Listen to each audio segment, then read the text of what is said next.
Ճամպրուկը հավաքելը հեշտ է, սակայն այդ փուլին հասնելն այդքան էլ հեշտ չէ։ Մեկ դիմումի համար պետք է հավաքել մի քանի տասնյակ փաստաթղթեր եւ սպասել քո հերթին։ Ճանապարհորդությունը հաճախ սկսվում է ոչ թե օդանավակայանում, այլ դեսպանատան դիմումի ձևաթղթից։ Իսկ ինչ ճանապարհով է անցնում վիզայի դիմորդը, ինչ է անհրաժեշտ այդ կնիքն ստանալու համար, փաստաթղթերից ֆինանս։ Վիզայի գործընթացը սկսվում է հենց փաստաթղթերը հավաքելուց, սակայն նախքան փաստաթղթերը հավաքելն անհրաժեշտ է ժամանակին դիմել դեսպանատուն։ Տուրիստական գործակալությունները խորհուրդ են տալիս գործընթացն սկսել ճամփորդությունից 6 ամիս առաջ, բայց տոմսը գնելն ու դրանից հետո վիզա ստանալու հարցով զբաղվելը սխալ հերթականություն է։ Շատ հաճախ օրինակ կարող է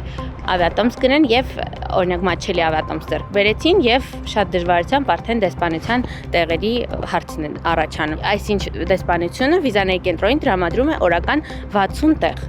որ կարող է դիմումատու ընդունել 60 հոգի ընդամենը։ Այս առումով թռիչքները օրական, օրինակ դեպի Իտալիա ունենք 4 թռիչք, 5 6 նայած որ որքան, այդ 180-ից 220 տեղանոց օդանավերի համար հնարավոր չէ հասցնել, որ բոլորին տեղ ապահովվի։ Իսկ փաստաթղթերը հավաքելու process-ն այնքան էլ բարդ չէ։ Այն կարող է անել յուրաքանչյուր մարդ, որը ծանոթ է ընթացակարգին։ Ինչ փաստաթղթեր է պետք հավաքել։ Նախ շատ կարևոր է, որ Հայաստանի Հանրապետության քաղաքացիները ունենան այստեղ կապող բան, այսինքն աշխատանք։ Կազմվում է առաջնային գրագետ դիմում հայտ, լուսանկար է անհրաժեշտ լինում, արդեն հետևելով թե տվյալ պետությունը ինչ չափի լուսանկար է, պահանջում դիմումատուից, բանկային հաշիվների մնացորդ, քաղվածք, այսինքն էլի նախընտրելի է, որ գործարքները կատարվեն իրենց քարտերով,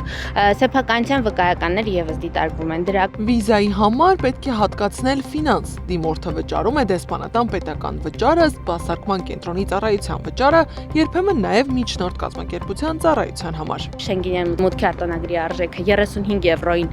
համարժեք դրամ է կազմում, իսկ արդեն վիզա կենտրոնների արժեքը տատանվում է 7000 դրամից մինչև 33000, 40000 դրամի կարգի, արդեն կախված պետությունից։ Իսկ տուրիստական ընկերությունները տարբեր փաթեթներ կազմելու համար արդեն տարբեր արժեքներ են գանձում, նույնիսկ այդ տեղերը, ամրագրելու համար եւս գանձում է վճար, որովհետեւ եթե դրանք սովորական ձևով են հատկապես ամրագրվել, ինչպես նշեցի աշխատակցի կողմից, շատ արդարացված են։ Շատերի համար ամենաբարդ փուլը հերթում գրանցվելն է։ Դեսպանատների եւ վիզայի կենտրոնների առցանց համակարգերում ազատ ժամերը հաճախ արագ սպառվում են։ Ինչ գործիքներ ունեն տուրիստական ընկերությունները ձեռքի տակ։ Կան շատ համակարգեր, որոնք որ ստեղծվել են այդ վիզա կենտրոնների տեղերը որսալու համար, դրանք կոչվում են բոտ համակարգեր։ Սրանք եւս մեզ հետ սովորական մարդկանց մահկանացների հետ միասին միաժամանակ աշխատանք են տարում։ Օրինակ լինում է իրավիճակ, ամիս, որ աշխատակիցը, այսինքն մարդկային ֆակտորով կարողանում է ամրագրել այդ ինչ տեղը վիզա կենտրոնում, բայց լինում է ամիս, որ արդեն վերջ չի լինում, քանի որ գործի են անցնում գործիքակազմը։ Բայց երբեմն երկար սպասումն ավարտվում է ընդամենը 1 բառով՝ մերժում։ Մասնագետների խոսքով վիզայի դիմումը մերժում են ոչ լիարժեք փաստաթղթեր ներկայացնելու, բանկային շարժի, աշխատանքի վայրից տեղեկանքներում եղած սխալների պատճառով։ Կա նաև եւս մեկ սխալ, որը հաճախ անում են ճանապարհորդները։ Ազատ տեղ են գտնում այլ երկրի դեսպանատանն ու վիզա ստանալուց հետո գնում են այլ երկիր։ Սա հետագայում կարող է լուրջ պատճառ դառնալ մերժման համար։ Վիզան պարզապես կնիք չէ անձնագրում, դա հստակ գործընթաց է, որին պետք է լուրջ մոտենալ, որովհետև ճանապարհորդությունը սկսվում է ոչ թե օդանավակայանից, այլ ճիշտ ու գրագետ լրացված դիմումից։ Գարի Մութաֆյան, Էդիկ Մալաքյան, Աշոտ Բարբարյան, ABC Media։